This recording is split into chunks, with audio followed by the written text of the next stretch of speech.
Good evening, ladies and gentlemen. Today is August 5th, 2024. We welcome you to the August 1st meeting of the Milford Board of Aldermen. Please join me as we salute our flag.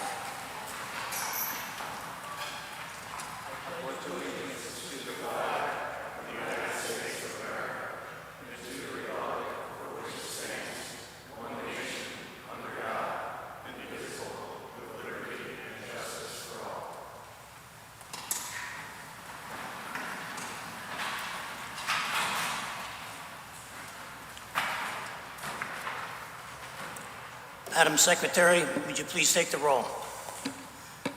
Alderman Archiola.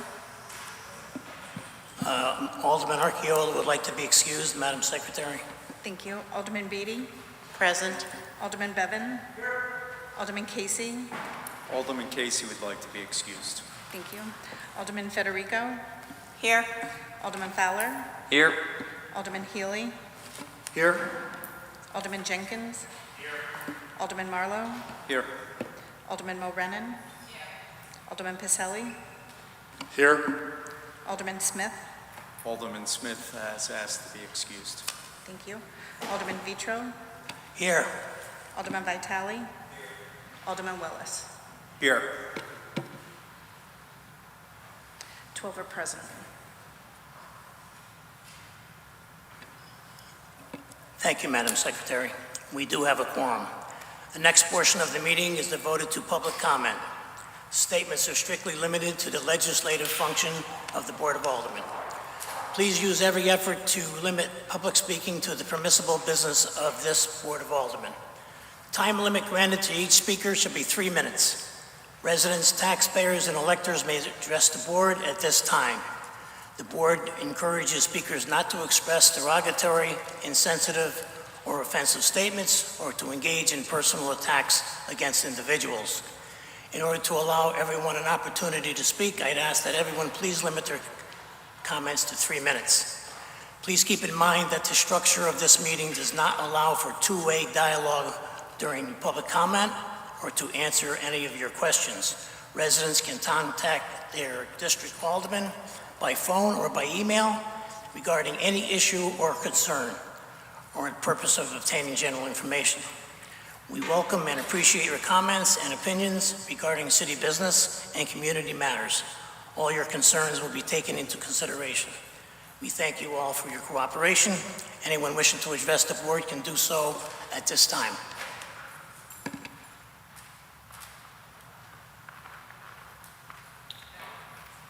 Good evening. My name is Mark Lofthouse. I live at 56 Wilbar in Milford, Connecticut. And I come to you today with a couple of items. One, I'd like to approach the chairman, if I may, and hand a few things to pass around the alderman.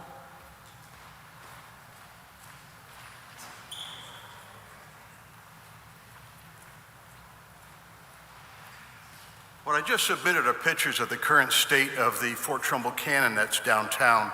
I was the guy that found the cannon in Florida about 12, 15 years ago, and we drove it back on a trailer, and we had the city save a tree that was down there as the second oldest oak tree in the state of Connecticut of its type.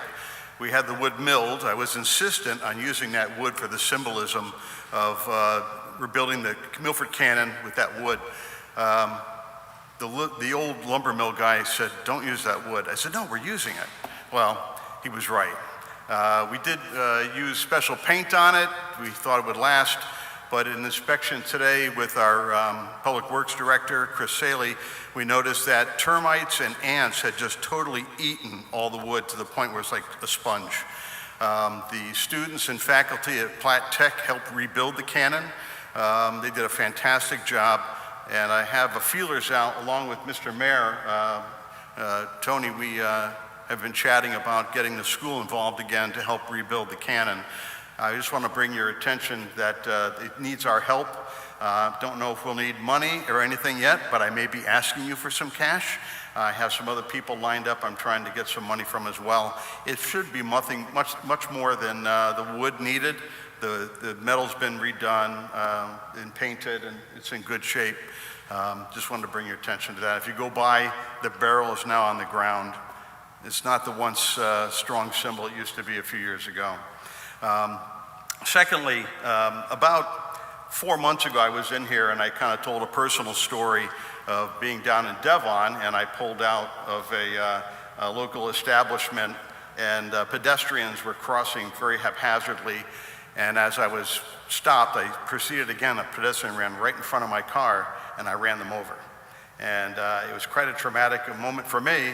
The pedestrian was ticketed, ironically, rightly so, but I had challenged the aldermen to work with the state of coming up with a safe way to cross. You've got multiple of businesses down there that are nighttime customers, some people having a few drinks too many walking across the street, and it is quite unsafe. And there's no lighted area or crosswalk in that area. So I know the state was working on a berming system, and I didn't know if anybody who I had challenged last time I was here had contacted anyone at the state to find out what's happening.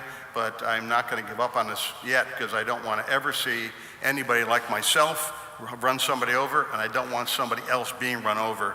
And it's happened quite a few times down in Devon. So I will be back again. I would appreciate it if any of the aldermen who are liaisons with the police commission to kind of chat and find out what's happening. And maybe next month I'll come back and I can hear an update about something positive that will save potentially someone's life. And lastly, I was here and I heard about the sand berm that they're building from Laurel Beach area down to Walnut Beach. I was kind of interested to hear more about it. I don't know how we're going to stop Long Island Sound with some sand berms. The Germans couldn't stop people with a wall in Normandy, so I don't know if sand's going to do the job along the road, the beach there. So that's it. Take care. Thank you so much. And again, I'll be back to talk to you about the cannon at some point in the future. And thank you, Mr. Mayor, for your help so far. I appreciate it.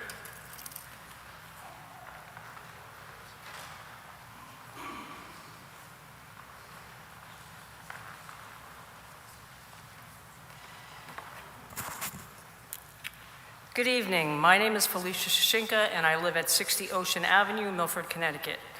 The reason I'm here tonight is to talk to you about the beach erosion, particularly from Walnut Beach to Wildermer Beach, and see what can be done to stop it. Several of us have talked to some city officials and done some investigating, and we were told to come here tonight to speak about the concern during public comment. So here we are. We have a lot of residents, neighbors that are attending this meeting this evening to find out if there's a solution to what is going on with our beaches. I have lived here as an adult for the past 30 years, and before that my family had a cottage, so I've seen many different looks to our beach. I know this body can't answer all of the questions, but we want you to investigate some possible solutions so that we don't lose the beach, which we all have grown to love. These are the people we have spoken to so far regarding the issue.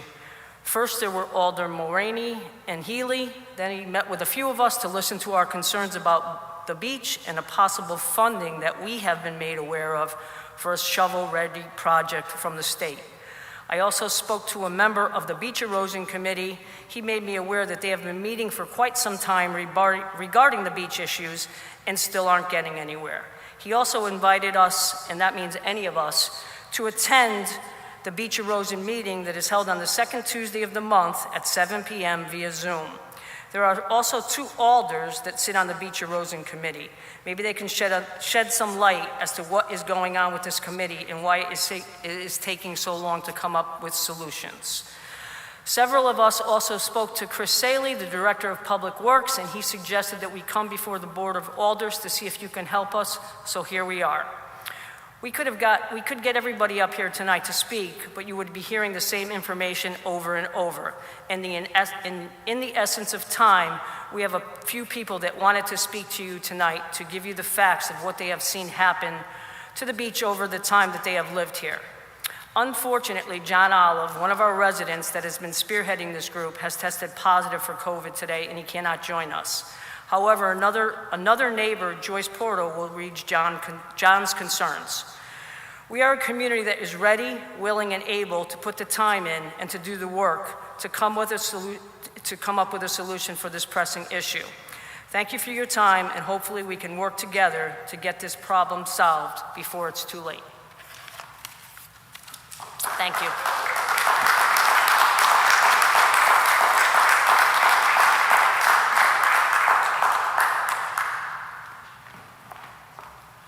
Good evening. My name is Joyce Porto. I live on 7 Ocean Avenue in the Wildermere Beach neighborhood for 20 years. John Olive is my neighbor, and as Felicia said, he tested positive this morning, so he could not be here to read his speech. He asked if I would do it for him. Thank you, everyone, for coming out this evening to support protecting Wildermere Beach, and thank you to the board for considering this important matter. I'm John Olive. My wife and I live at 8 Ocean Avenue and have been summer residents of the Wildermere Beach neighborhood for nearly 20 years, and full-time Milford residents for the past 2 years. In nearly 2 decades of enjoying the beach, we have noticed significant changes. While it has not been a straight line, the trend is clear. We have less and less beach, and much less than even just 10 or 15 years ago. We also now have instances of sunny day flooding, sometimes called blue sky or high tide flooding. This never used to happen. Most of us here tonight would not want to see our Main Street, Broadway, closed during high tide due to flooding, or have the street blocked to traffic as cleanup crews remove the sand, perhaps even embedding emergency vehicles and creating a potential liability situation. Our flood insurance premiums would go up, if we could even get flood insurance, and our property values would go down, potentially even impacting the tax base. I have been in touch with our state delegation, who tell me that they can get funding for shovel-ready projects to protect the shoreline, but these funds are use it or lose it and will be reallocated to other plans if we don't act quickly.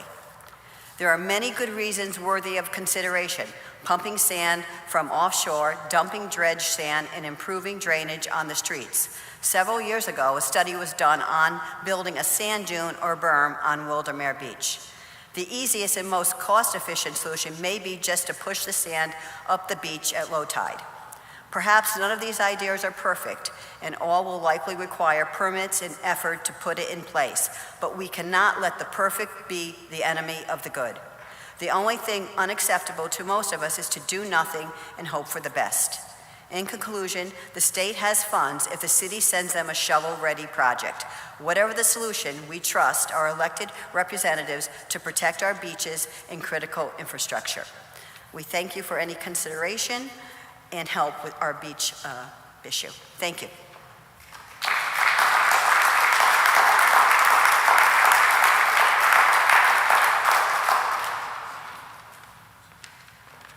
Good evening, everyone. My name is Alyssa Dragon. Not only have I been a resident of Wildermere Beach for 19 years, additionally, I'm the supervising environmental analyst at the Bureau of Aquaculture here in Milford. So just to give you a little background on some of the points I'm going to bring up. So over the years, I have also noted the measurable negative impacts of shoreline erosion and rising sea levels to our beaches, which limits the public access for the non-shore front residents, and also to our roads and storm drain systems along the beach, which further amplifies flooding impacts along the shoreline. While I also strongly support the completion of the berm project because a comprehensive approach will be most effective. Additionally, on behalf of myself, my neighbors, and the city, I would like to ask that you, the Board of Aldermen and the Mayor, begin discussions with the DEEP and lobby to get clean sand from dredging projects in Long Island Sound to nourish the beaches between Walnut Beach and Wildermere Beach. Because while the berm project is a great idea and a comprehensive potential solution, that also needs to have some beach nourishment added into it, which I believe is also part of that plan. Those sands are being dredged every year, and I see those permits come through my office, and I see the sand go to other municipalities. So I think that is something that the city could do in the meantime while getting the berm project going. Recent changes to the rules for disposal of these dredged materials require that clean materials from these projects be put towards the best beneficial use. These projects include beach nourishment projects.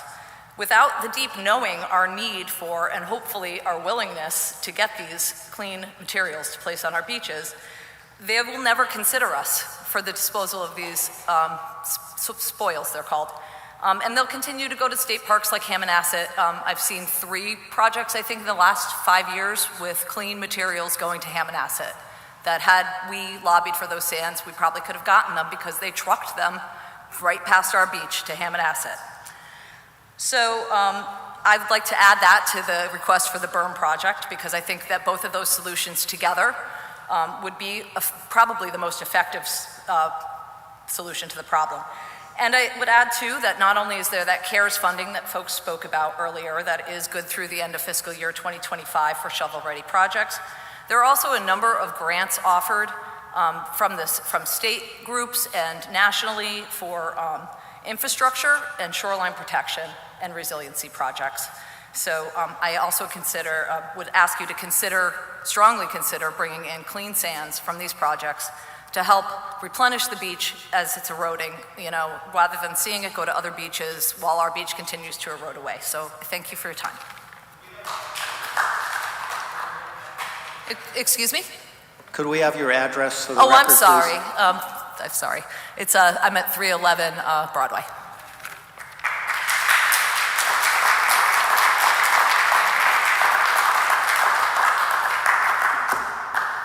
Good evening. Thank you for the opportunity to address you this evening. My name's Peter Lesser. I have lived since 1996 at 3 Grant Street here in Milford. We live in a really beautiful community, but I am deeply concerned about the state of our beaches, and it's affecting all of us. As you're aware, our beaches aren't just recreational spaces here. They're part of our environment, they're part of our economy, and they're part of our way of life in Milford. They attract tourists, they provide habitat for wildlife, and offer a natural barrier against storms. However, over the past few years, we have all witnessed a troubling increase in erosion.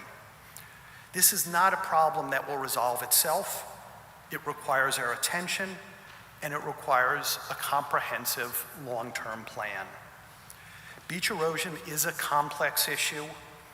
Rising sea levels, increased storm activity, human intervention such as construction, all contribute. If we don't take proactive measures now, the consequences will be severe. We will lose land, we will jeopardize and damage some of our infrastructure, including roads, homes, and we will affect the livelihood of those who live along our coast. I urge you to consider all possibilities. As my neighbors have said before me, this is a complex situation. There are a number of possibilities, but pursuing the berm, pursuing funding from the state and other organizations really is in our town, our city's best interest. In addition to making our city better than it would be otherwise, it's also a huge cost avoidance measure. If we do not do this now, the cost to recover from not having done it will be immense. I urge you to put your support behind us investigating all possibilities and aggressively pursuing fast action on this topic. Thank you very much for your time this evening.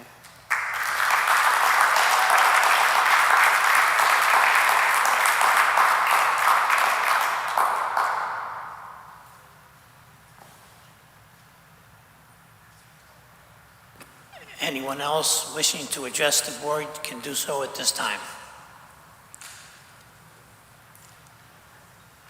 Seeing none, we'll go on to agenda number 1, consideration of minutes. Alderman Pacelli.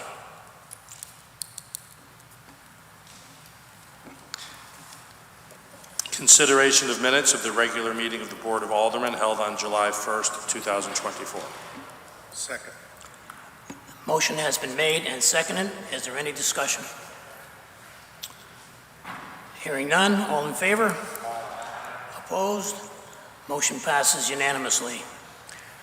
Consideration of minutes of special organization meeting. There wasn't any. Chairman's report and recommendations.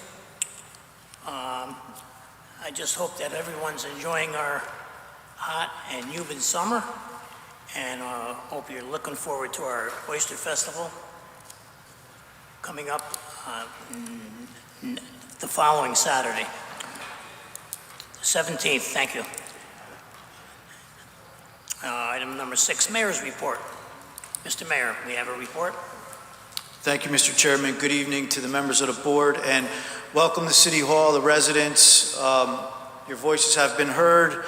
The Wildomere Beach Association, we appreciate you coming out and advocating for your beach, for your coastline. We will act on that. You have my full support.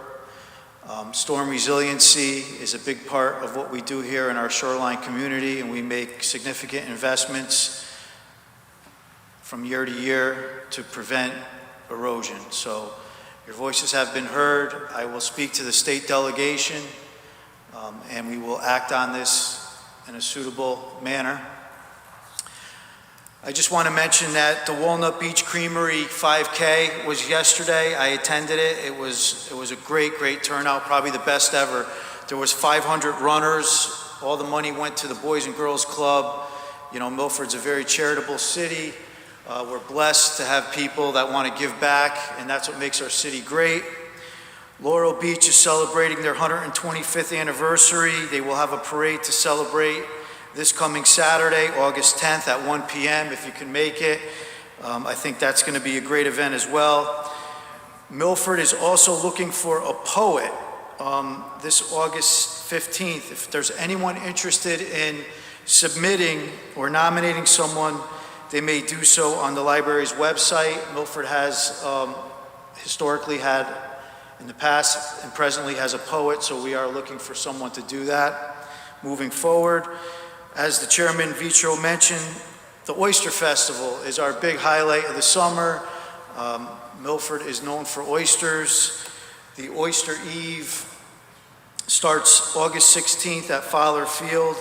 There will be music Friday night from 6 to 10, food, and then the Oyster Festival is Saturday, the main event. As you may know, this is our 50th anniversary, so we're going to do a proclamation down at Fowler Field, Oyster Eve. I will be there to present the proclamation to the founders of the Milford Oyster Festival, so I think that's going to be a very exciting time. And also, my State of the City address will take place at Tide on August 21st, Tide down at Walnut Beach, so I look forward to addressing the Milford Chamber of Commerce with the State of the City. And I have scheduled, believe it or not, school will be opening the end of this month. The kids will be back in school, so that's an exciting time of the year. I'll be walking the schools with our superintendent, Dr. Anna Kataya, to wish teachers, staff, and students a happy and healthy school year. The United Way Duck Race is also scheduled August 31st. That starts at the Fowler Memorial Bridge beginning at 1 o'clock. And last but certainly not least, the Milford Prevention Council and Bridges will be hosting the International Overdose Awareness Day. And Milford is truly lucky to have these two groups working together tirelessly to educate, intervene, and prevent overdoses in our city. So those are updates of what's happening this month. On the mayor's report, I'd also like to include items 6A and 6B. 6A, I hereby make the Board of Aldermen aware of the following mayor's appointments. Sarah Lilly of 439 Orinoco Road as a member of the Conservation Commission, term to expire 12/31/25. And 6B, I hereby make the Board of Aldermen aware of the following mayor's appointment. Mary Lou Bavino, 39 St. Andrews Lane, as a member of the Council on Aging, term to expire 12/31/25. Both people are present, Mr. Chairman, and at this time I would call them to come forward to get sworn in by our city clerk.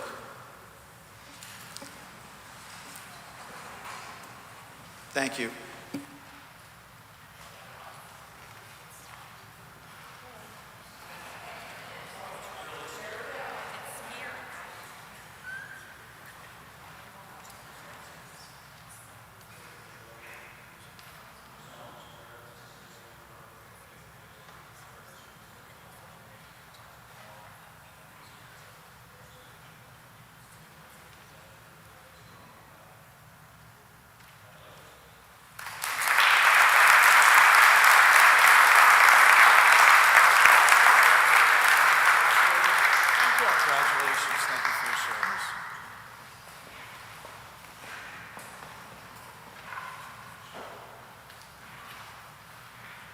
And Mr. Chairman, I would also ask the board for their consideration for items AA through AF.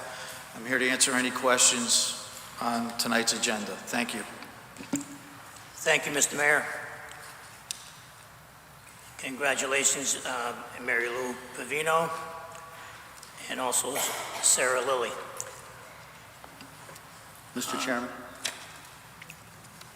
Yes, Alderman Healy.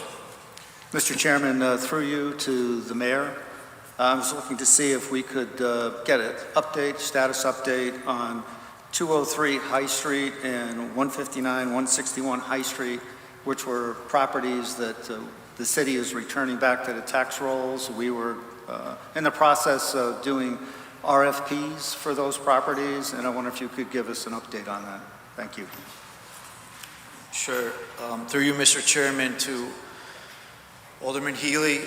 Yes, those two properties are in the process of going under RFP. I'm working with our interim city planner, Brian Miller, so those should be out by the end of this month, and once we have a further update, I will advise the board. Thank you.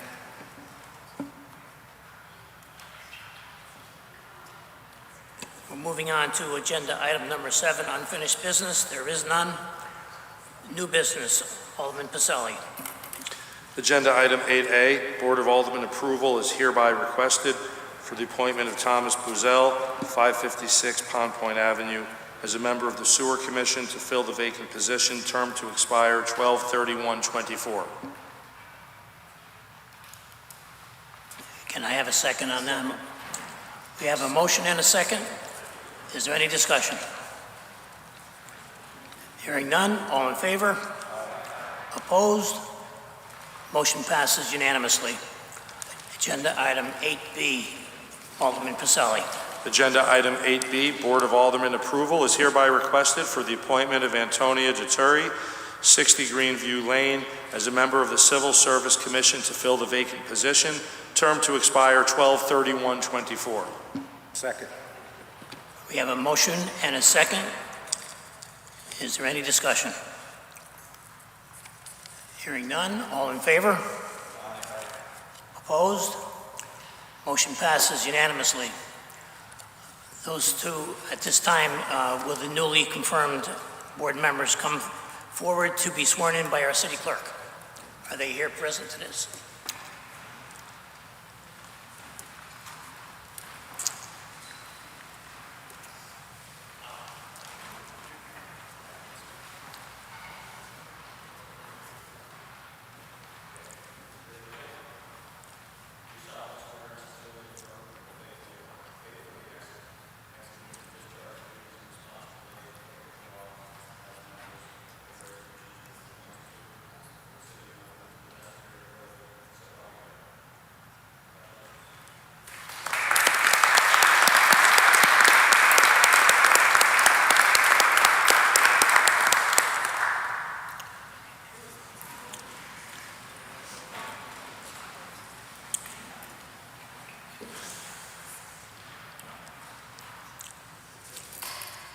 Just want to make mention that Tanya is a member of my extended family. Congratulations, Tanya. I know you'll serve that board very favorably. Agenda 8C, Alderman Pacelli. Agenda item 8C, Board of Aldermen approval is requested for the attached agreement between the South Central Regional Council of Governments and the City of Milford for the Regional Cybersecurity and Protection Program. Second the motion. And to authorize the Mayor, Information Technology Director, and City Attorney to take all steps necessary, including signing all documents to effectuate said agreement. Second the motion. Motion has been made and seconded. Is there any discussion? Mr. Mayor. Mr. Chairman, just so the board knows, Adam Heller is here. He's present, the IT director, to take any questions on this item. Thank you. Thank you, Mr. Mayor. Alderman Marlowe. Through you, Mr. Chair, I wonder if we could have Mr. Heller come up and just maybe explain a little bit of what this is, what we're looking to accomplish through this. Sure.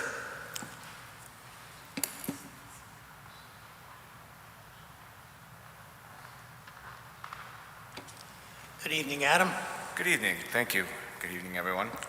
Appreciate the opportunity to let you guys know what we're doing with cybersecurity. As you know, recently even we've had some issues that have made the news about cybersecurity. One of the things that I and other IT directors through the region have asked our South Central Council Regional of Governors to help us with is to do a comprehensive study in order to help us protect the city from attack. We do pretty well from attacks that come from the outside.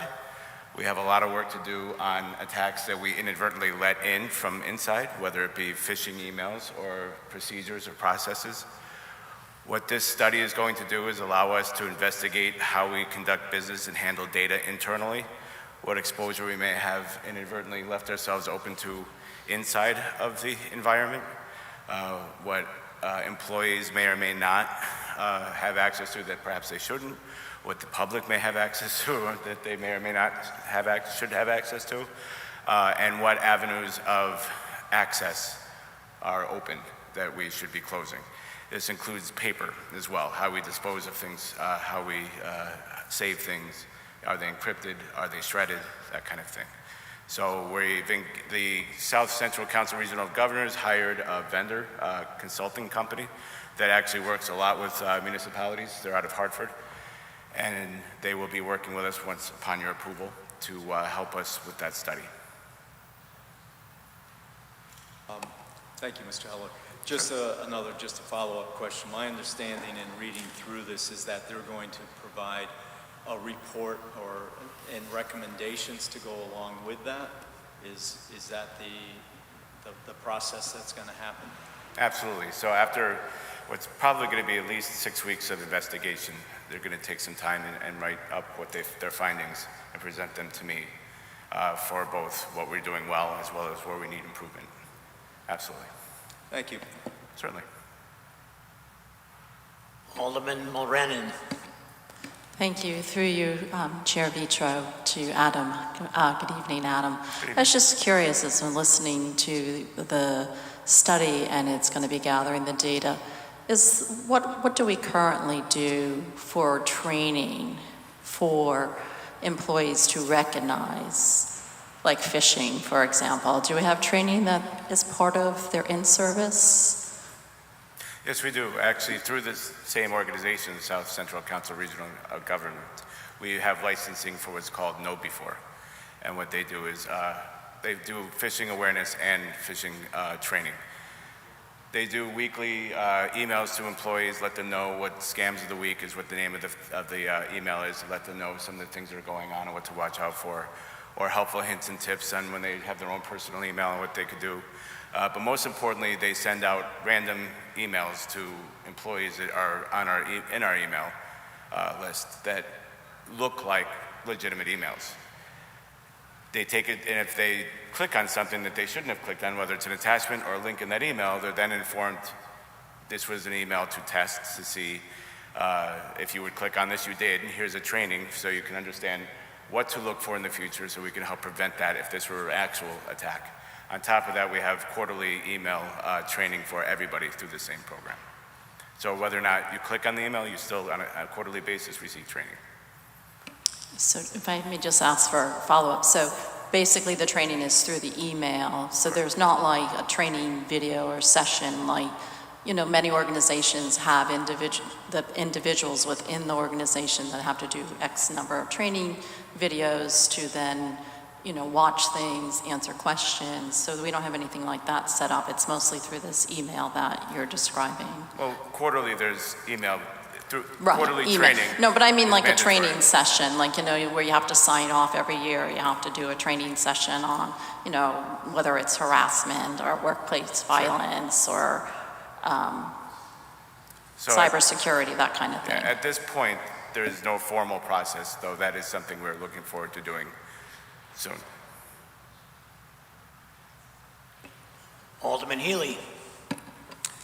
Through you, Mr. Chair, to the Director, have you, in your capacity as the Director for IT security, have we done any third-party testing of our own system that you brought in a third party to try and challenge the system to see where we have system, problems? Has that ever been done? We have not formally done so at this point, though we do have a local company we work with on a regular basis for other purposes that also check our cybersecurity status. We are working in another area in order to be able to secure funding to do just that. There's a cost associated with doing so. Yes. So will this grant, will a segment of that do a testing system through South Central? This test is not for external to internal testing, it's internal to external. So if it was going to be done, it would be done through your initiative? What's that? If hiring a third party to test our systems to make sure that we have adequate safeguards for our IT systems, it would be done through you by hiring a third party entity? Yes, that would. Okay, and is that something that you're planning? It's a plan at this time, yes. And what is the total of your staffing currently? Currently I have, including myself, there's 4 people in the department.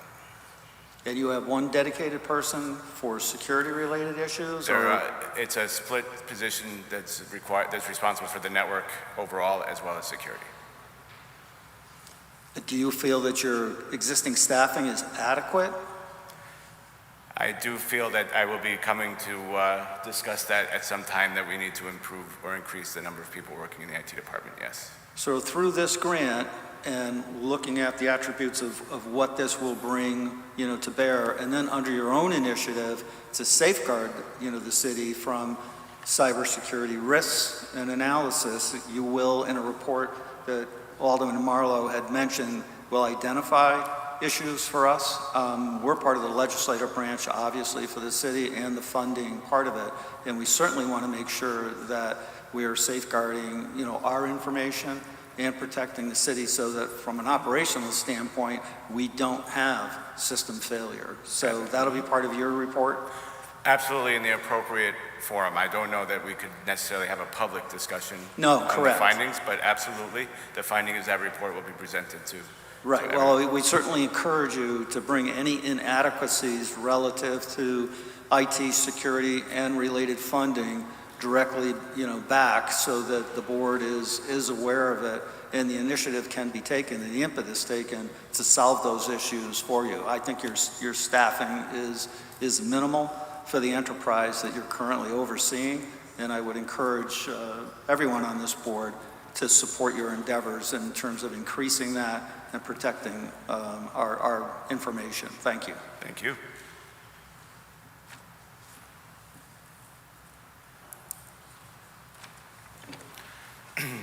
Alderman Jenkins. Thank you, Mr. Chair, through you. Just a question with regard to the timeline that shows the statement of work based on the grant itself, showing that the assessment phase 1 and 2 target completion would be through 1 to 2 years. So the assessment that would be done is by Novus, and the grant would then reassess at that point up to date? Are you speaking about the funding? Yes. Specifically, yes. The South Central Council Region of Governors is funding Novus Insight 100%. They're asking in return for 50% reimbursement to them. We've allocated ARPA funding to handle that portion of the city's responsibility. And so the estimation of that timeline is extended far beyond the 6 months that this risk assessment that we're talking about now would be done.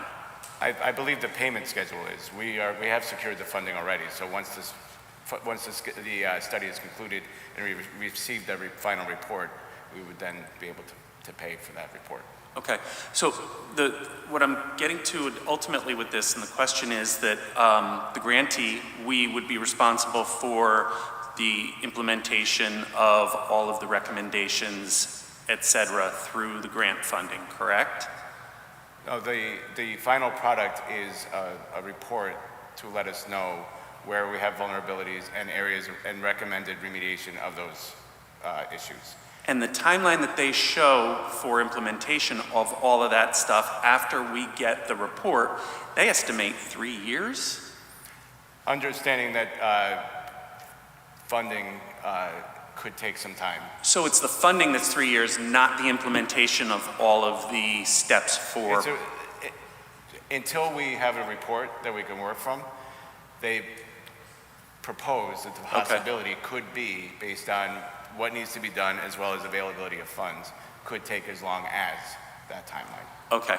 I just want to make sure that we're not talking about something that in 3 years' time, cybersecurity and things change so much quicker. So we're talking about the funding that can take that long to replace versus the actual implementation of the recommendations by the security report. Correct? If I may, Mr. Chair, step in, just what's before you tonight is authorization to do an assessment. Right. The assessment, and defer to Mr. Heller, but I believe he said it would take, 1 to 2 months. They use 6 weeks. The only thing that's before you tonight is there's the assessment, which is priced out, I think it's $70,000. The SCROG grant is $70,000. We're responsible for $50,000 of that, so it's $33,000. A report is going to be generated by Novus. It's going to be produced to Adam with a list of, this is what you're doing well, this is where you can improve on. We're not talking about additional grant monies. We're part of the Council of Governments. It's a $2.2 million grant approximately that OPM has given to the applicant for the grant, which is SCROG. Milford's share right now is only for the assessment. If there's other grant monies after all the members of SCROG come back and say, okay, this is Milford, what you should do, Meriden, this is what you should do, there'll be something else coming to you. But the report will be done. That information will be fresh in terms of timing. Like you say, it's a fluid situation. I'm sure it will have recommendations as to implementation. But tonight, what's before you is simply the assessment study, the $70,000, right, which is paid by, half of that is paid by grant. Okay, okay. Okay, thank you. Any more discussion on the motion? Hearing none, all in favor? Opposed? Motion passes unanimously. Alderman Pizzelli. Thank you very much. Agenda item 8D.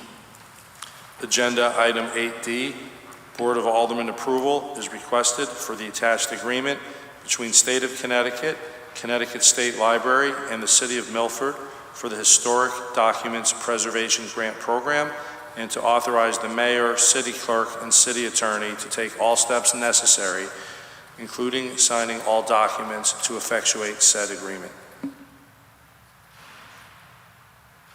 Can I have a second? Second. Motion has been made and seconded. Is there any discussion?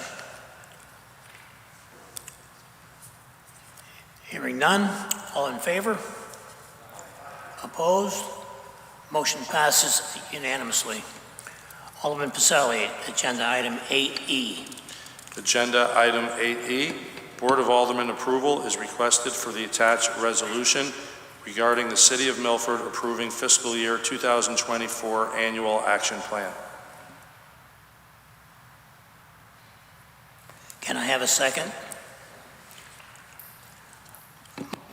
Motion has been made and seconded. Is there any discussion? Mr. Mayor.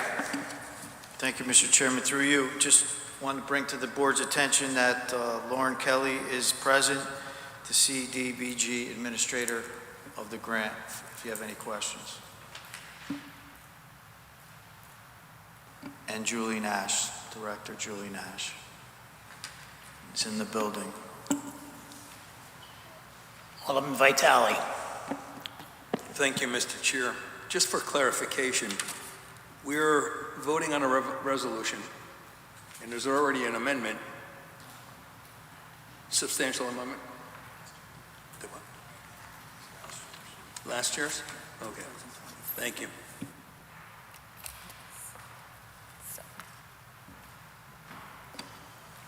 Alderman Federico. Thank you, Mr. Chairman. Through you to the administration, I just want to understand, on page 3, there's a list of how all the funds are going to be spent.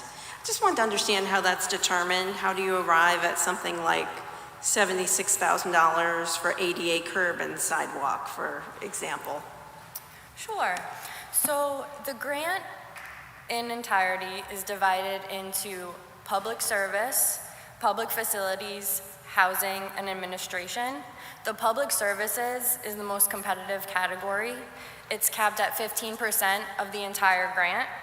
So the application process starts in January. It's mailed out, there's an email blast, it's noticed in the paper, as well as public notices within the Parsons complex and the library.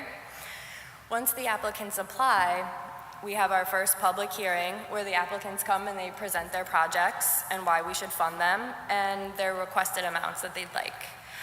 So after that takes place, we meet with the committee, and the committee goes over everything that they've listened to from the applicants. And it's very competitive in the public services, so that's what the programs are decided on. In regard to the public facilities and the housing, there are no caps on those two categories. So in order to use all the funds of the grant that's being awarded, we allocate a lot of funding towards the public works and the housing programs. And then lastly, the administrative category is also capped at 20% of the grant. So we try to focus the most of our funds with the most flexibility towards our public facilities, which includes the sidewalks and the ADA ramp improvements, as well as the housing. The grant from HUD focuses on housing first, so we try to allocate the most of the grant towards projects and programs that'll update the housing stock, make the housing stock more affordable, and to try to eliminate homelessness and engage in rapid rehousing of the homeless population. Thank you very much. They're all such great programs, so I was wondering how that was determined. So thanks for explaining that. Any more discussion on the motion? Alderman Marlowe. Thank you, Mr. Chair. Good evening. In reading through this, just maybe this is a larger question. I see that you have goals and you have priorities next to those goals, and everything is basically a high priority. And I guess, how do you then establish from there? You have so many different goals. How do you hone that down and get to what's most important for this? Sure. So HUD focuses on there's a few national objectives, but in regards to the grant, it's for the homeless, rehabilitating our housing stock, and to update any housing that has fallen into disrepair. It also supports elderly and low to mod income persons with grants to improve their house, single family, multifamily, as well as funds to update buildings like Bridges recently started working on their HVAC project, and they drew the CARES Act funds that they had from previous years. And we also support the Bethel Center, Boys and Girls Club, Milford Transit District, literacy volunteers, and the Rape Crisis Center. So these are all programs that support the members of our community, whether they're low to mod income, elderly, and others that need assistance that qualify for the grant. Thank you. Just to follow up, I think it's great, the goals you have. In reading through them, some of them seem, they're pretty broad. And wondering, once you identify that goal, then how do you come up with that action plan, so to speak? That, hey, we're going to rehabilitate our housing stock, which is pretty broad, as to, but what's the process of saying, okay, this is what that really means, and here's how we're going to spend that money to meet our goal? In specifically towards housing, or?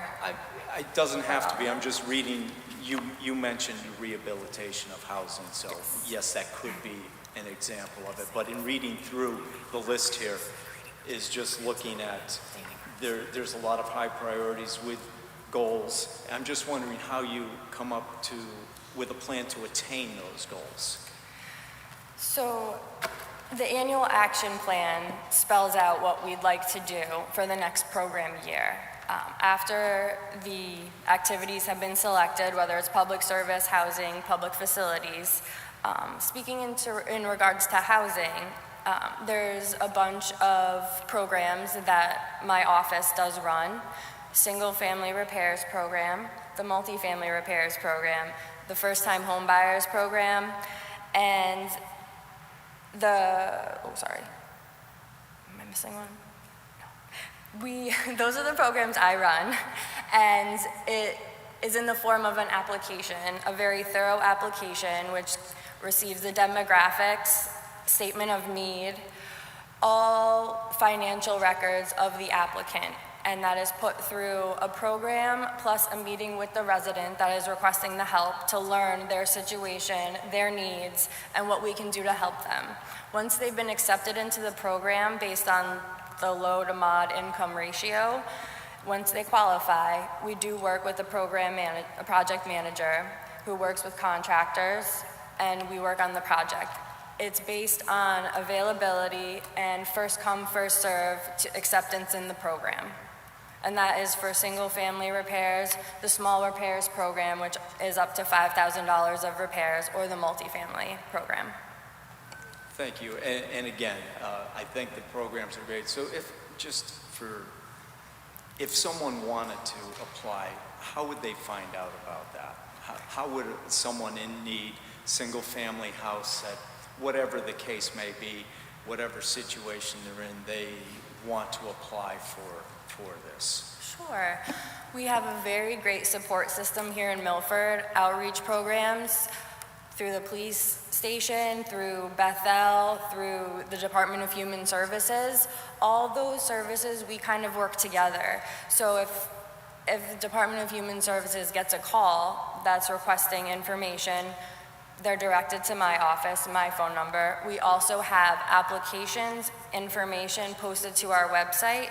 It has the application, all the guidelines, which is updated every year since the income ratio does adjust a little bit. So, but they can reach out. I can send them an application through email, through mail, in person, in my office. So make it available. Thank you very much. You're welcome. Any more discussion on the motion? Alderman Healy.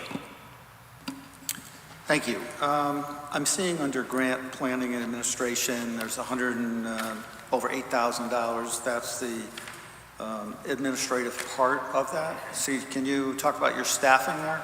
Is that where those funds are going to be expensed? Correct, yes. What is the staffing?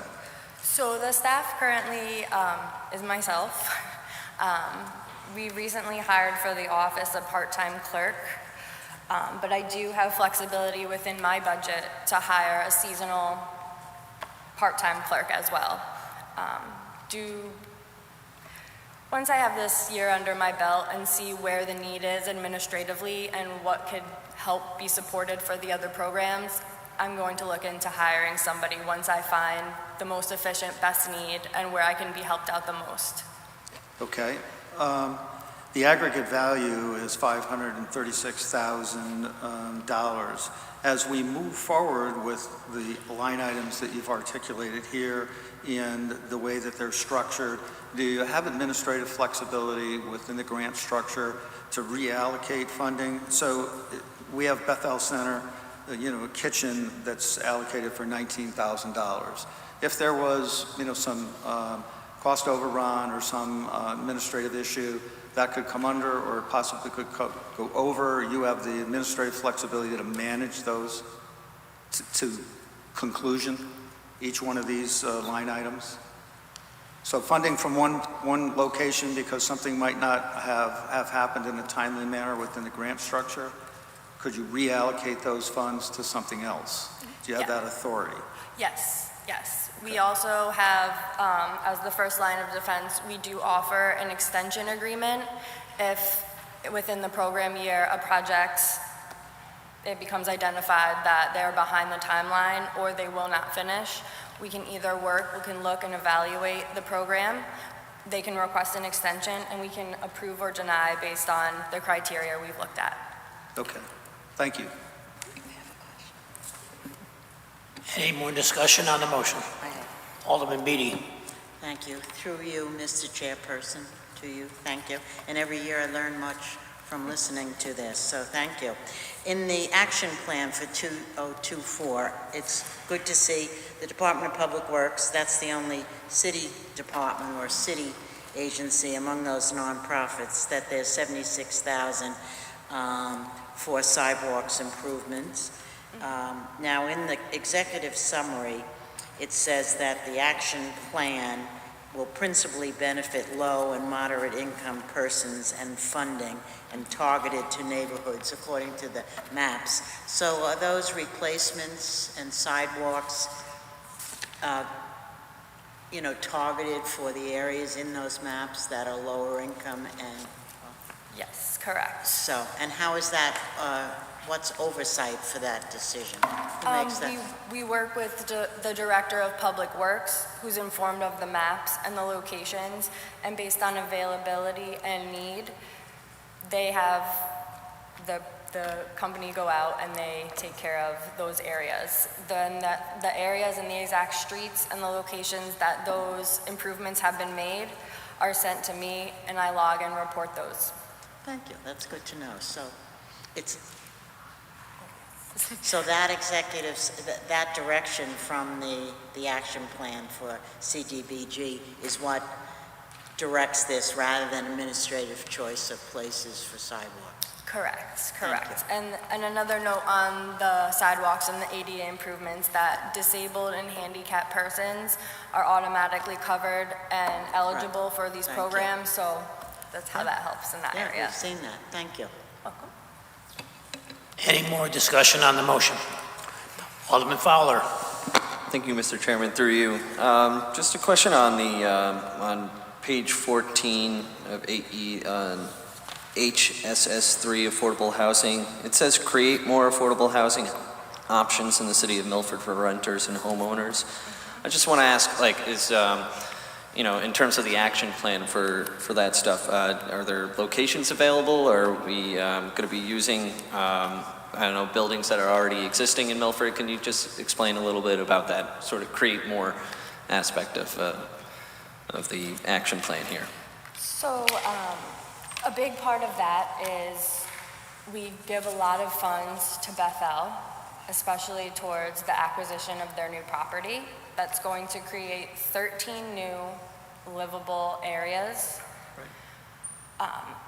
We also, again, we update the housing stock to prepare for selling, to bring new residents in as people are leaving. If a landlord or a building is 50% or more low to moderate income persons, they are eligible to work with the grant as well for the upkeep and energy efficiencies of their locations as well. For the single family as well, energy efficiencies, windows, updating the housing stock. Yes, and we can allocate funds and move them once we have a program that's identified, but as of right now, if there's nothing there, we hold it in another area until we do have a project ready. Okay.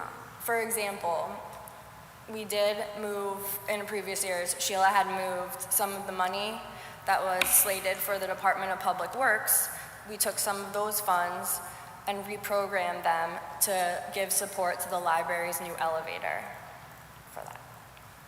Okay. Is there specific space maybe in Milford, or is that maybe jumping the gun too much on if we have to potentially create more housing stock, or am I misreading it? Yeah. Okay.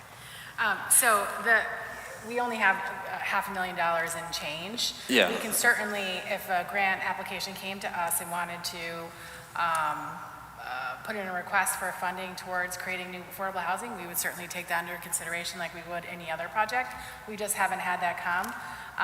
Just the Bethel, which we were happy to help create that affordable housing, but we're happy to have more applications to create affordable housing. We could certainly work with the city as they move forward with some of the projects that potentially could be affordable housing as well. We would have to reallocate funds. We might have to do it in the next year. But with only $500,000, it's not that much we can do. So I think we're pretty proud of the ability to help Beth Val and supporting those new affordable housing project as well. Okay, great. Thank you.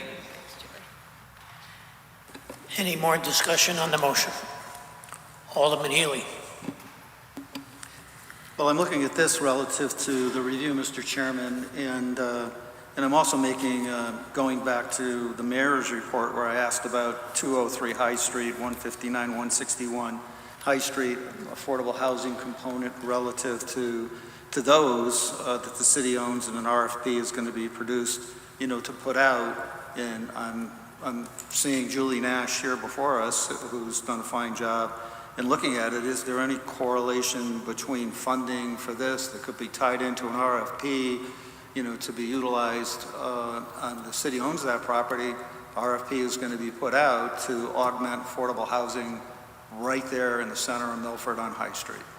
Something to think about. Well, I mean, and I can let Attorney Burcham jump in, but my anticipation is that RFP will go out, a private owner will respond, and if they wanted to apply to us to assist them or the state, they can certainly do that, but it wouldn't be prior, and correct me if I'm wrong, Attorney Burcham, but it wouldn't be prior to the transfer of property.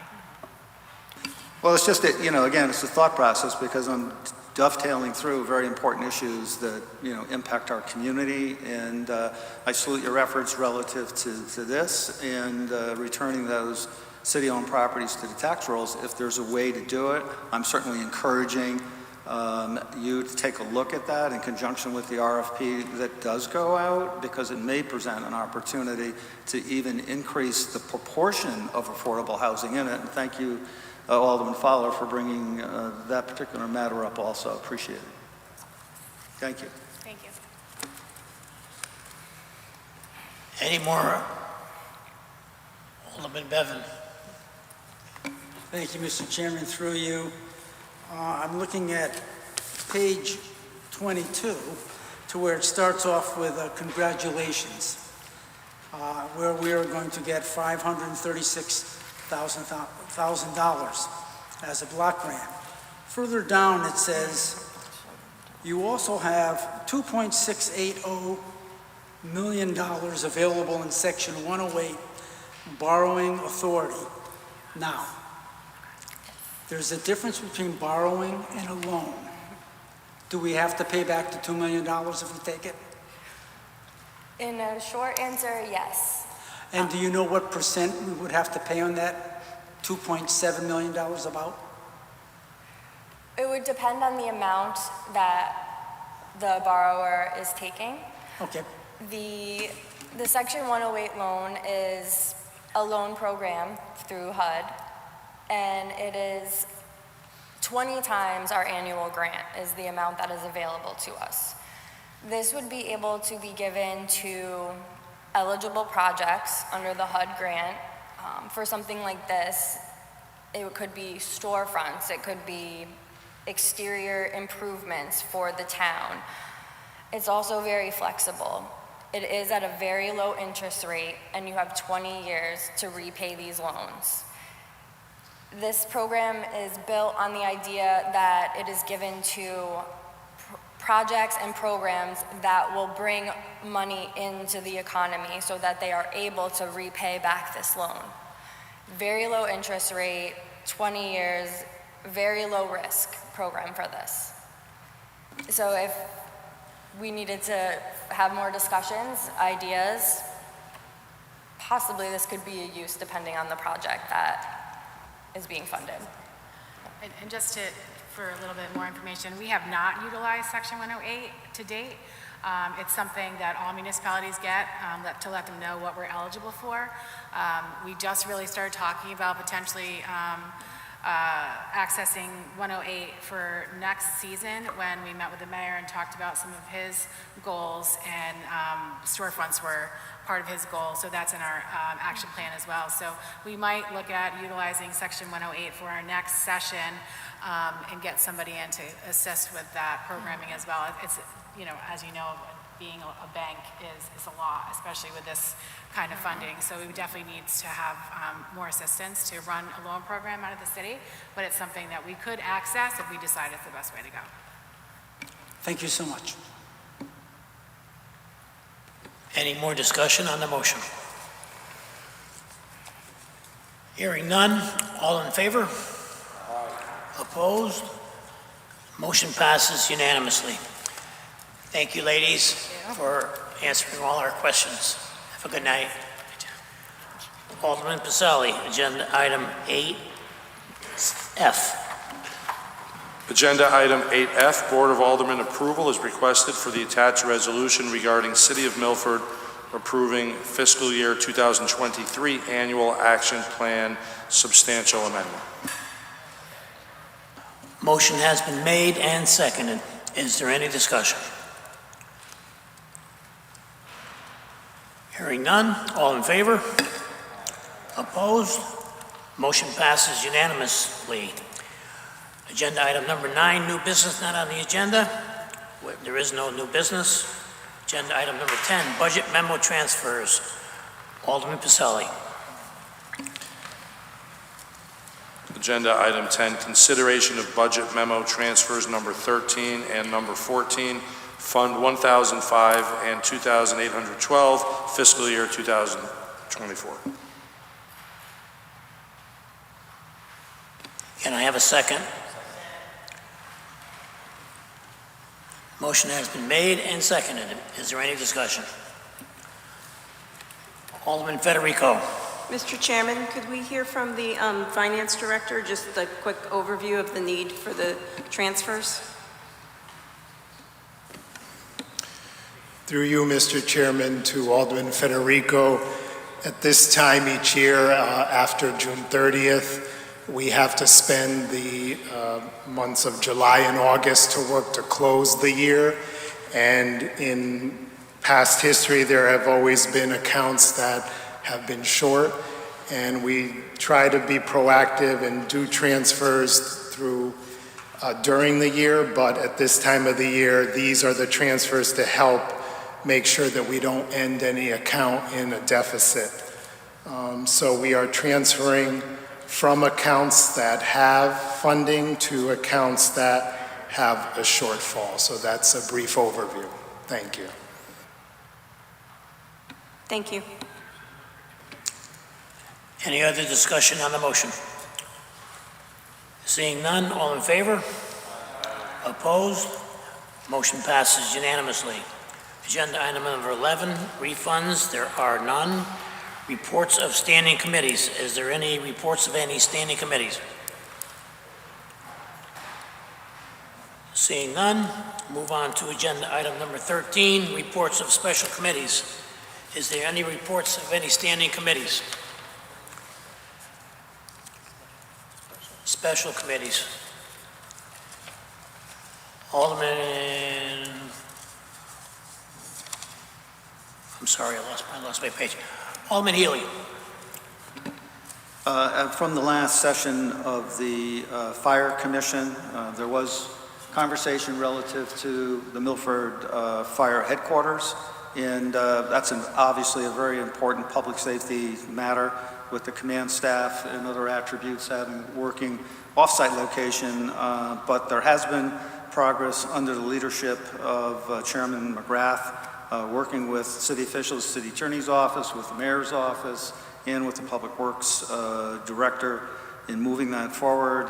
He's also issued reports back to the department and concerned people relative to that roof project, because we're looking to obviously get that completed before adverse weather conditions, come in. And so there has been progress on it, and I think it's worth noting here tonight. Thank you. Thank you, Alderman Healy. And is there any other reports of any special committees? Seeing none, we'll move on to the last agenda item is 14A. Agenda item 14, executive session. I respectfully, Alderman Pacelli, executive session.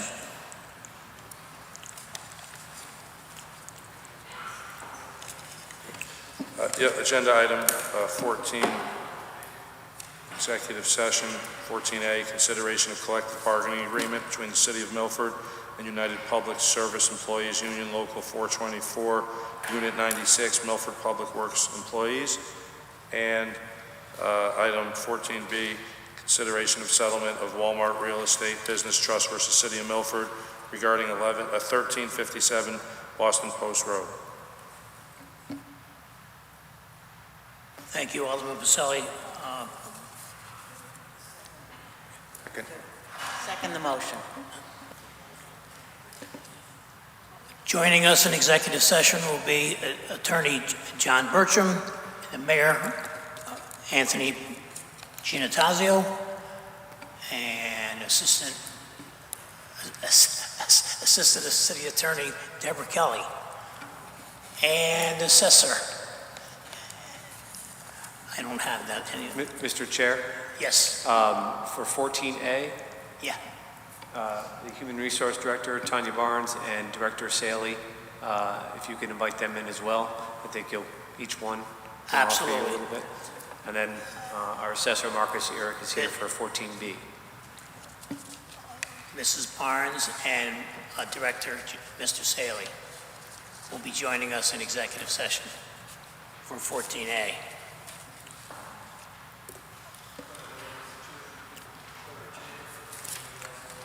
So, there's a motion on the floor and a second to go into executive session. All in favor? Opposed? We're going to be going into executive session. John, you want to go in there or you want to move everybody? Stay here?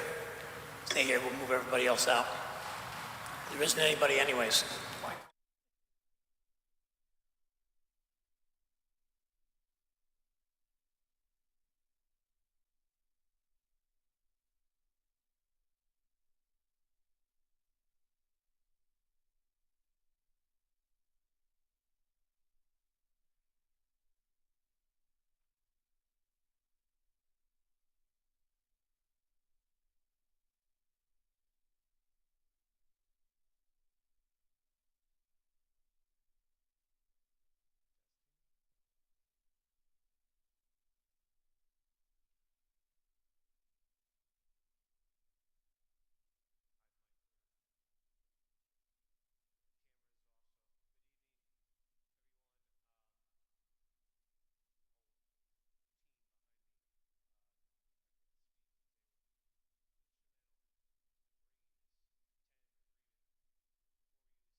Alderman Pacelli.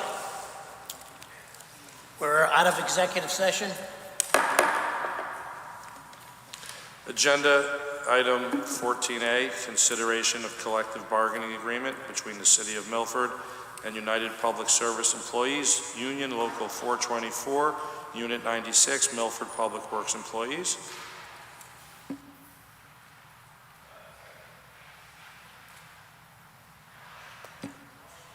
Motion was made. Do I have a second? Yes. Motion was made and seconded. Any discussion? Seeing none, all in favor? Aye. Opposed? Motion passes unanimously. Alderman Pacelli, 14B.